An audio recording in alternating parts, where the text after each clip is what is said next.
Wow!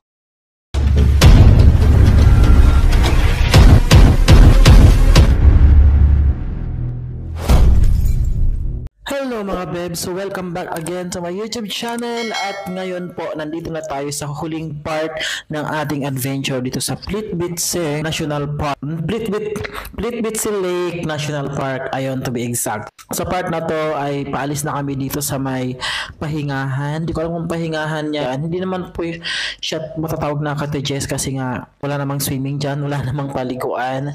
So, may mga kapihan dyan, pwede kayong bumili ng kapihan. Kung nagugutom kayo, pwede kayong kumain. So, paalis na kami dito dahil matagal na kami nakapag-stay dito. Ayan, ang daming tao. Hindi alam kung bakit maraming tao dyan.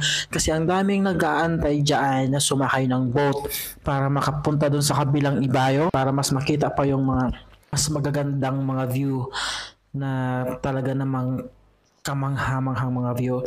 So ayan nga po ang kaibigan ko nakadilaw na yan, na Croatian. So tinitignan nila yung mapa kung saan ang pupuntahan. So ayan, pumila lang nga kami dito mga beb sa pila na yan. Ayan, ang haba-haba ng pila dyan mga beb. So yun yung mga kasama ko, nakapila na sila. So papalapit na ako. Kung makikita nyo mga beb, ang dami nakapila. So ayan, pinakita ko muna ang pagmumukha ko kasi nga baka hindi kayo naniniwala na nandyan ako. Sasakay kami sa barko. Sasakay kami sa barko guys, tara. At napakalakas ng hangin dyan mga beb at hindi kami nagkakarinigan kaya naman kanya-kanya tayo dyan ng moment. So ayan po, si Mr. Nakadilaw ay special someone yan. Huwag nyo nang pansinin yan. Tsaka yan ang souvenir shop. Yan, pwede kayong mamili dyan ng kahit na ano. May mga damit dyan. Basta lahat mga pwedeng panglagay sa ref. So ayan, si Mr. Dilaw nga po ay pumunta dyan sa may gilid para maghugas ng kanyang kamay kasi dirty na nga daw. So maliwalas ang panahon, medyo mainit at malakas ang hangin kaya nakukontra niya rin po yung init. So may mga nakapila na po dyan. Yung haba ng pila na yan mga beb ay nag-aantayan ng boat, yung barko, basta sasakyan sa tubig. Ayun no, sisilip yan doon. So pinapakita ko nga po mga beb yung mga pagmumukha ng mga kaibigan ko na to, napakaiingay. So nakikita niya naman mga beb na napakalakas ng hangin, nililipad ang kanilang mga buhok. So nakikita na ang kanilang mga hairline. Buti na lang at nakasombrero ako dyan kaya naman walang nakikita sa aking buhok. Kumakanta-kanta nga pa ako dyan yung trending dati na kanta na Chulala Chucha, I'm nakanta na Chula Chucha. Yun nga po, hindi ko alam ang lyrics nung kaya gano'n na lang kanta ko. So ganyan po ang kinakanta-kanta namin dyan. So yun nga po mga baby, nakita kami dyan na dalawang bebe. Ayan, naglalangoy-langoy sila. Yung isa yung nagpapasikat babae po yan na bibe. So ayan nga po si Ate Malo, habang nag-aantay kami ng boat ay sobrang naiinip na siya. Nagpa-picture siya sa punong kalbo. Kaya pala in-ignore niya yung babae kasi lalaki din. Tinodo na ni girl yung effort niya, hindi pa rin pinansin. Kaya pala lalaki din. Lalaki pala yung hanap eh. Bebe. Kasi nga nagpapakitang gila si girl, hindi niya pinapansin. Gusto niya pala lalaki din. Sabi niya, hey, I have a boyfriend. Ano nga po mga babe, sa likod niyan, pinakita ko kung gaano nakahaba ang pila. So ito na nga po sa part na ito mga babe ay papasok na kami sa bangka, pinapasok na kami ng mga tripulante ba tawag doon? Ayan. So naglalakad na kami papasok sa may bangka. Andito na nga po kami yung mga beb sa may pier. Ayan, napakalalim ng dagat na yan. Ay hindi pala siyang dagat mga beb kasi hindi naman po yan dagat, hindi yan maalat. So tubig tabang po yan mga beb. So ayan na nga po, nakapasok na kami sa may bangka. Ayan, malapit na kaming umandar. Samahan nyo kami, ayan. So unang-una kami talaga nasa pila kasi kami mga babe, hindi kami sumakay kanina doon. So dahil lang magsama-sama kami. So ayan, nauna kami sa may bangka na sumakay at sumunod na rin po yung mga Croatian, mga iba-ibang lahi. Ayan, si Katrio nag-ring nga po, nagtaas ng kamay. Beshi po yan mga babe, kaya wag nyo na lang siyang pansinin. Ayan, si Mr. Yellow. Pero kabigan natin yan. Ayun na nga po mga ibang lahi, pumasok na rin po sila. Mga Croatian po yan, may mga Indiano, may mga Chinese po yan. Dahil napakaganda ng lugar na yan, paraiso talaga yan mga beb. So, kung ako sa inyo mga beb, puntahan nyo na rin po ang Plitvice Lake National Park. Sobrang ganda. Ayan, hindi lang kayo maglalakad, pero din kayong sumakay ng bangka na yan. Hindi ko alam kung bangka ang tawag yan, medyo malaki kasi siya. Pero para siyang barko, ano po, hindi siya pampasahero kasi nga hindi naman kami nagbayad sa bangka na yan. Actually, kasama na siya doon sa binayaran namin sa ticket. So, dapat may ticket lang ipapakita sa tripulante para pasakayin ka. So, ayan na nga po sa part na ito mga beb ay umalis na kami sa pier. Nagumpisa nang lumarga ang bangka na sinasakyan namin para samahan nyo na kami. Alam mo, napakaganda dyan ng paligid mga beb. Sobrang ganda ng paligid talaga. Kung makikita mo habang nasa ano ka. Ayan nga po si ating Malo nagkumakawal ko yan at saka si Geralda yan nagpuso-puso pa.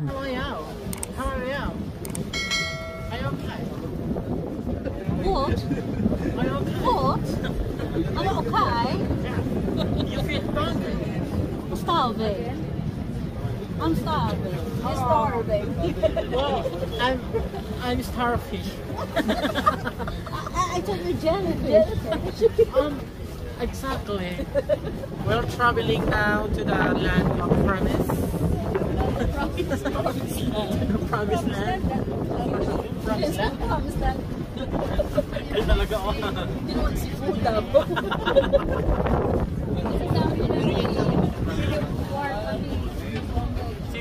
City of War? Kami naman City of Smile. Ayan. Kami naman ang City of Horny. Kayo pala magkakaroon ng horn. Ngayon nag-go horsey.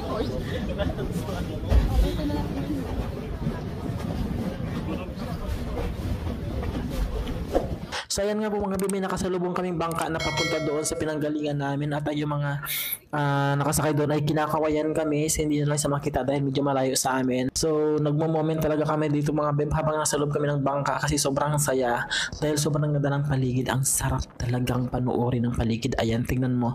Medyo malapit pa may sa dalampasigan pero ang ganda.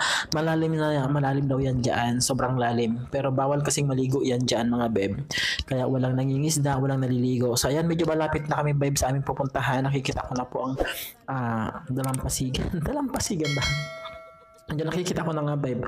Ayan, malapit na kami after 100 years na aming paglalayag sa gitna ng lake na yan mga beb. So nakikita ko na ang mga falls na maliliit. Sobrang ganda ng falls na yan dyan mga beb. Ayan no, yung mga falls na yan. Sobrang ganda niyan mga beb. Sobra as in. Mag-i-enjoy talaga kayo ng sobra.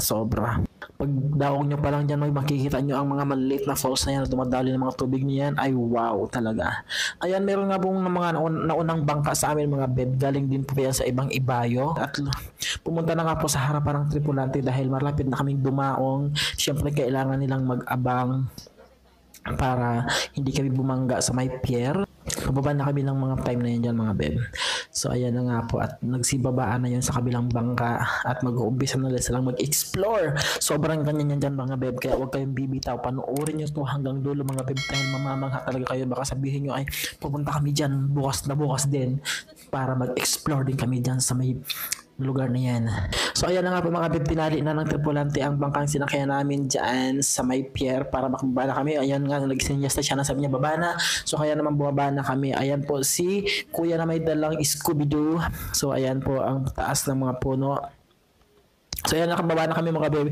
Inaantay lang namin ang iba naming mga kasama para sama-sama kami umakyat at mag-explore dito sa magandang lugar na ito. Talagang paraiso siya bebe. Literal na paraiso siya.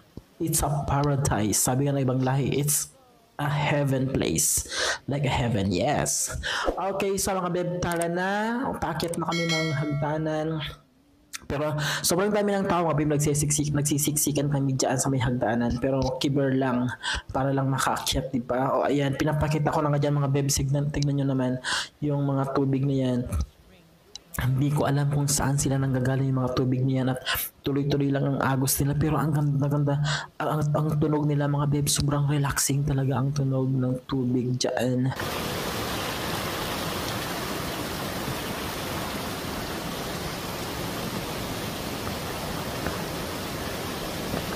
Ay, wow.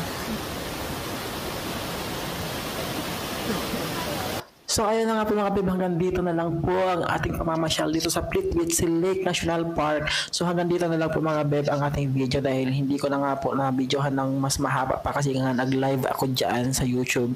Kung gusto nyo mapanood ang live, puntahan nyo lang po dito sa may aking YouTube channel. I-scroll nyo lang po baba at hanapin nyo po ang live. Napakaganda talaga nag-live kasi ako dyan kaya hanggang dito na lang po ang ating video. At syempre i-upload ko rin po dito ang collection ng mga pictures. Abangan nyo ang mga picture and sobrang gaganda na talaga ang picture na nakolekta namin dito. So yan po mga be, maraming salamat sa panonood ng video na to. Nawa ay nag-enjoy kayo. So yun lang po, maraming salamat po and God bless. Thank you so much. I see you in my next vlog.